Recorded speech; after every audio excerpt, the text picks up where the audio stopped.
while Diwali is still here, call it Diwali bonus if you will, but here's some good news for home loan borrowers. The country's top lenders are in the spree of cutting lending rates. How does this impact you, the home buyer? Take a look. Diwali is not yet over at India's banks. The country's top lenders, ICICI Bank and SBI, have slashed their lending rates. While ICICI Bank announced a rate cut of 0.1% in its marginal cost of funds-based lending rate or MCLR, the country's largest lender, the State Bank, has slashed its rate to 9.15%, the lowest amongst all lenders.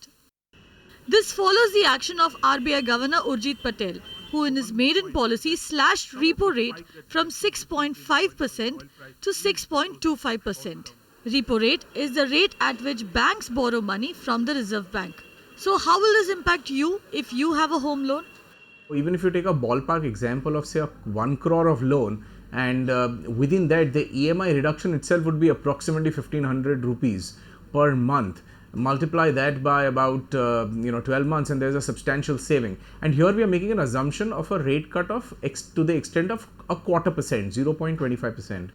Up until now, the RBI has cut the repo rate by 1.75%, while banks have reduced their lending rates only by 0.6%.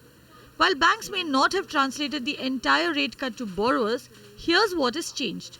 Borrowers under the marginal cost of funds lending rate system or MCLR have reason to cheer. SBI's one-year MCLR stands at 8.9%, while the same for ICICI Bank is 8.95%. Both significantly lower than the fixed base rate. The revised rates are effective from November 1, 2016, though the MCLR rates will be applicable to borrowers who have taken a home loan post April 1, 2016. Old borrowers, though, have the option of switching over to the MCLR system. If the change is more than, or the difference is more than a 0.5% or a 0.6%, then your case is warranted for a change or a refinance.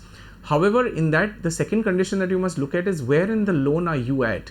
So if you are, let's say, towards the last 3 years or 5 years of your loan, perhaps you're not going to save as much money because the larger part of the interest repayments happens in the earlier years.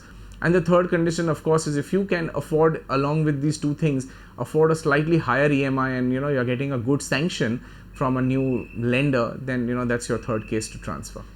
However, if your existing loan is nearing completion, the impact on rate change will not be much.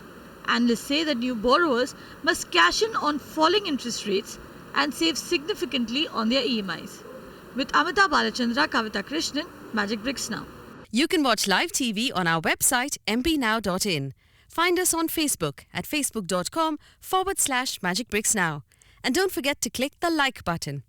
You can also follow us on Twitter at Magic Bricks Now. To stay updated with all our programming, hit the subscribe button on our YouTube channel by logging on to youtube.com/magicbricksnow.